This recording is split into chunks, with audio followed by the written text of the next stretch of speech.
시청자 여러분 안녕하십니까? 복지TV 뉴스입니다. 12월 3일은 세계 장애인의 날인데요. 장애계 단체가 시외 이동권 보장을 촉구하며 서울 고속버스 터미널에서 사흘째 투쟁을 이어갔습니다. 박정인 기자가 전합니다.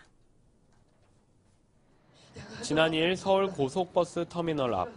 영하의 추운 날씨에도 불구하고 지난 1일 시작된 장애계 단체의 시외 이동권 확보를 위한 버스 점거 농성은 밤을 지나 이튿날까지 이어졌습니다. 전국에서 모인 장애인 200여 명은 현재 운행 중인 시외 고속버스에 휠체어 승강기를 설치하는 등 장애인 이동권을 보장해달라고 촉구했습니다. 저희와 전동을 분리해서 전동을 마치 짐승처럼 취급을 해버리더라고요. 그리고 마치 내가 짐승처럼 끌려서 올라가거나.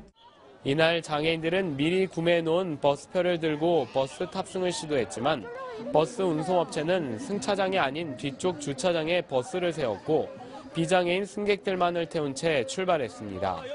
이에 장애계 단체는 고향에 가야 한다며 버스를 타기 위해 주차장으로 향했지만 경찰들이 막아서면서 마찰을 빚었습니다. 우리가 한번 이렇게 밖을 나가거나 또는 명절 때 친척집이나 또는 가족한테 가고 싶어도 갈 수 있는 교통수단이 전혀 없는 상태이거든요. 단 유일하게 있는 것은 KTX인데 그것도 노선이 한정적으로 있기 때문에. 하지만 관할 지자체와 정부, 버스업체는 손을 놓고 있는 상황. 현재 저상버스의 도입 책임이 있는 기초지방자치단체 154곳 중 80여 곳은 여전히 저상버스가 단 한 대도 없는 실정인데다 정부가 저상버스 운행을 위해 책정한 내년도 예산 16억 원은 전액 삭감된 상태입니다. 장애계 단체는 이러한 문제가 바로잡힐 때까지 교통약자의 이동권 투쟁을 계속 이어나간다는 계획입니다. 복지TV 뉴스 박정인입니다. 장애계 단체가 UN 장애인 권리협약 선택 의정서를 하루빨리 비준할 것을 촉구하고 나섰습니다. 현장에 정두리 기자가 다녀왔습니다. 12월 3일 유엔이 정한 세계 장애인의 날을 맞아 곳곳에서 장애인 권리를 위한 행사들이 진행되고 있는 가운데 국회 앞에서는 유엔 장애인 권리협약에 선택 의정서를 비준해야 한다는 목소리가 울려 퍼졌습니다. 유엔 장애인 권리협약은 장애인의 삶을 권리적 차원에서 지켜가기 위한 차별금지와 권리를 명시하고 있으며 한국은 2008년 12월 협약을 비준하고 2009년 1월에 발효돼 국내법과 동일한 효력을 갖고 있습니다. 하지만 한국은 협약상의 규정을 위반했을 경우 국내에서 권리구제가 되지 않을 때 유엔 장애인 권리위원회에 심리를 청구할 수 있는 선택 의정서의 비준을 미루고 있어 장애계는 정부의 빠른 조치를 촉구하고 있습니다. 유엔 권리협약에서 서명하면서 선택 의정서는 서명하지 않았습니다. 선택 의정서를 비준하지 않고 허울 뿐인 정말 앞에서 잠깐 얘기했습니다만 표지에만 서명한 꼴이었습니다. 특히 최근 장애인권리위원회가 국가보고서 심사를 통해 한국 정부에 권고한 내용에도 선택 의정서 비준이 포함돼 있어 장애인 권리 실현을 위한 정부의 적극적인 입장 발표에 이목이 집중되고 있습니다. 복지TV 뉴스 정두리입니다. 유엔 장애인 권리협약 비준 국가로서 적극적인 이행을 촉구하는 목소리를 들어보셨는데요. 우리나라는 지난 10월 협약 비준 이후 첫 번째 국가보고서 심사를 받으면서 의료적 장애 모델의 변화와 접근성 개선, 차별과 인권 침해에 대한 대책 마련 등을 지적받았습니다. 그렇다면 한국이 장애인 권리를 실현하기 위해 무엇을 개선해야 하는지 심사에 국가보고서와 함께 제출됐던 민간보고서 작성에 참여하고 직접 유엔에 다녀온 장애인정책 모니터링센터 이석구 소장을 만나 이야기를 들어봤습니다. 가장 중요한 것 중에 하나는요, 일단 장애에 대한 개념 문제가 좀 제기가 되고 있는데요. 우리나라 장애인복지법에는 그 신체적, 정신적 손상의 장애로 인해서 오랫동안 이제 사회생활에 제약을 받는 자, 이런 정의를 좀 내리고 있는데, 이거는 이제 그 각각의 개개인들이 가지고 있는 손상에 초점을 맞춘 의료적 모델 좀 기반을 하고 있는 겁니다. 근데 이전에는 그런 점에서 이제 개인의 의료 모델일 경우에는 개인의 손상을 완화해서 사회에 적응시키는 것들이 정책의 주요한 초점이었다고 하면 장애인 권리 협약은 그러한 사람들의 어떤 건강의 문제의 건강권을 위해서 그런 재활이라든가 의료 서비스는 계속 제공을 해야 하지만 이 사람들이 장애인들이 차별과 분리가 되고 있는 원인이 크게는 사회의 어떤 태도와 환경의 문제이기 때문에 정책 방향이 사회의 어떤 태도를 변화시키고 사회의 어떤 물리적 장벽들을 해소하는 그런 방향들로 이제 정책이 전환되게 되는 거죠. 그런 점에서 이 개념이라는 것들은 굉장히 중요한 것이라고 볼 수 있고요. 인권은 가장 이 사회 안에 있는 모든 사람들이 공유하는 좀 보편적인 가치여야 하는 거죠. 근데 이제 아직 우리나라 상황은 좀 인권에 대해서 어떤 감수성이라 그럴까, 인권의 어떤 의식이라 할까, 이런 것들이 일부 이제 유럽이나 이제 미국 같은 선진국에 비해서는 아직 좀 낮지 않나 이렇게 생각을 합니다. 그것은 예를 들면 우리나라가 비준한 국제인권법이 많아요. 이제 자유권규약도 있고, 뭐 사회권규약도 있고, 여성차별철폐협약, 아동권리협약 이렇게 많이 있는데, 사실 그런 것들도 이제 이번에 장애인권리협약처럼 최종 견해들이 계속 나오고 있어요. 국가보고서도 계속 내고 있고. 그럼에도 불구하고 그거에 관련된 소수의 사람들 외에는 대부분은 또 모르고 있는 거죠. 그러한 인권 전반에 대한 사회적인 어떤 인식과 관심들이 좀 높아져야 하지 않을까 이런 생각이 좀 듭니다. 예. 장애인 문제가 이제 전 연령하고 그 전 영역에 걸쳐서 이렇게 진행이 되기 때문에 문제가 이제 있기 때문에 그 각 부처들의 조정의 필요성들이 제기되어서 이제 조정위원회가 만들어지게 됐는데요.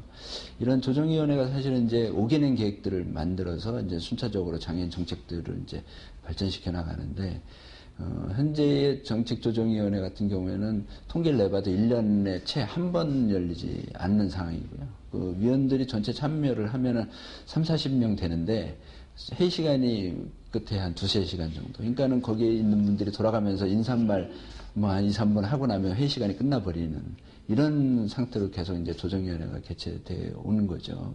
장애인권리협약의 이행 의무자는 이제 국가입니다. 그래서 정부가 어떻게 이행할 것인가에 대한 것들을 좀 계획들을 세워야 될 것 같고요. 그러기 위해서는 아까 이제 말씀 주신 것처럼 그 조정위원회가 위원회 자체가 아니라 그 산하에 이제 상시 기구를 좀 만들어서 위원회에서 충분히 검토하기 전에 어떤 그 정책에 대한 전반적인 보고서를 좀 제출하고 그 보고서를 중심으로 좀 위원회에서 그 검토한다고 하면 보다 효과적이고 효율적인 어떤 이행 방안들이 나오지 않을까 이렇게 생각을 하고요.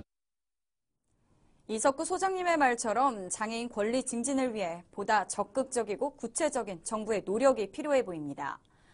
유엔 장애인권리위원회는 우리나라의 정신보건법이 정신장애인이 처한 상황과 요구를 반영하지 못하고 있다며 시정할 것도 권고한 바 있는데요.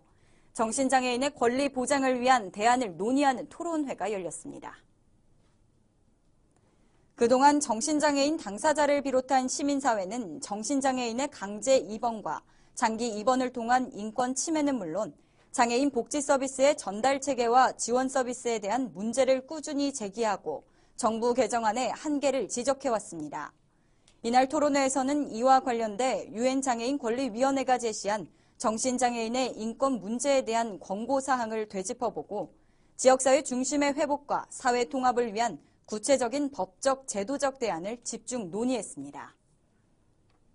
내년도 정부 예산이 375조 4천억 원으로 확정됐습니다. 이는 당초 정부가 제출한 376조 원보다 6천억 원 순 삭감한 예산액입니다. 국회는 지난 2일 본회의에서 정부가 제출한 내년도 예산안과 홍문표 국회 예산결산위원장을 비롯해 여야 의원 84명이 발의한 수정안을 동시에 상정해 표결을 통해 수정안을 의결했습니다. 이로써 내년도 예산 규모는 올해 예산 355조 8천억 원보다 19조 6천억 원 늘어난 것입니다. 현재 2,500원 수준인 담뱃값이 내년 1월 1일부터 한 갑당 4,500원으로 오릅니다. 국회는 지난 2일 담뱃값을 현행보다 2,000원 올리기 위한 개별 소비세법과 지방세법, 국민건강증진법 개정 수정안을 각각 통과시켰습니다. 여야는 이들 법안의 수정안에 합의하면서 물가에 따라 자동으로 가격이 오르도록 하는 물가 연동제는 보건복지위 등 상임위에서 계속 논의하기로 방침을 정했고 담배값의 경고 그림 게시 부분은 유보했습니다.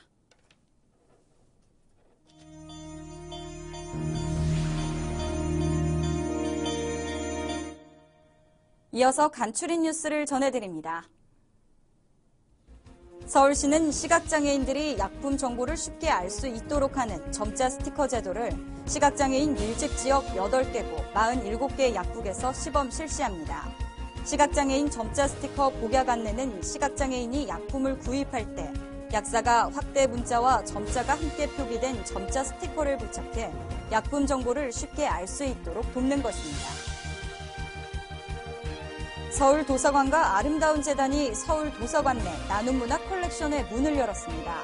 나눔문화 컬렉션은 아름다운 재단이 운영하고 있는 기부문화 도서관에 소장된 기부문화 관련 도서 400여 권을 기증받아 만들어졌습니다. 나눔문화 컬렉션 소장 도서는 도서관 이용 시간 내 누구나 자유롭게 열람, 대출할 수 있습니다. 경기 고양시는 여성 실업난과 우수 중소기업 인력난을 해소하기 위해 호호 취업 박람회를 개최합니다. 4일 오후 2시부터 덕양구청에서 열리며 지역 내 23개 기업이 참여해 200여 명을 채용할 예정입니다. 전안시 장애인 종합복지관은 오는 12일까지 발달장애인 요양보호사 보조 일자리 사업 참여자를 모집합니다. 요양보호사의 전반적인 업무를 지원하는 이 사업의 신청 대상은 만 18세 이상의 등록 지적장애인과 자폐성 장애인이며 신청은 천안시 장애인 종합복지관에 하시면 됩니다. 여수 국가산업단지 공장장 협의회가 지역 소외계층의 겨울나기를 돕기 위해 여수산단연합 사랑의 김장나눔 행사를 가졌습니다. 이번 행사에는 회원사 임직원과 가족 등 300여 명이 14,000kg의 절임 배추 약 7,000포기의 김장을 담궈 지역사회복지단체와 아동보호시설 등에 전달했습니다. 이날 최보은 공장장 협의회장은 여수 국가산업단지가 계속적인 발전을 할 수 있었던 것은 지역사회의 성원과 배려가 있어 가능했다며 앞으로도 지역과 더불어 발전하는 사회공헌 활동을 지속적으로 추진하겠다고 전했습니다.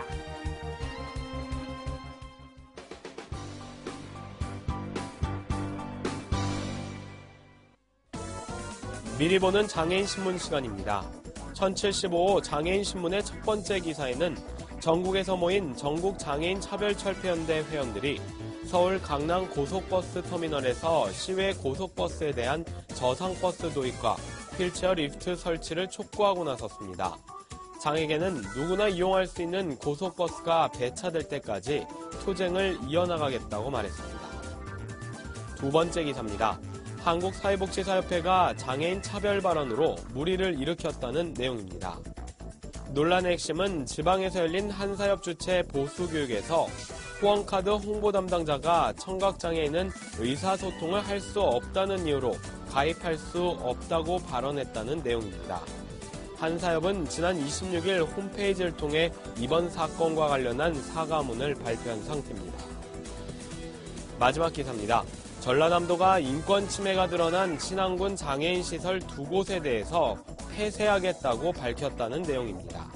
또한 전남도는 인권 침해 의심 시설로 분류된 다른 곳들에 대해서도 경찰과 전남 장애인 인권센터 등과 함께 시설 감사를 진행할 예정이라고 덧붙였습니다. 지금까지 미리 보는 장애인 신문이었습니다. 이야기가 있는 시간, 오늘의 영상 함께 보시죠. 크리스마스 시즌 전 스위스의 한 복지단체가 특별한 전시를 마련했습니다. 장애인을 본뜬 마네킹을 전시하여 그들에 대한 선입견을 되돌아보게 하려는 취지인데요. 우리에게 많은 생각을 하게 합니다.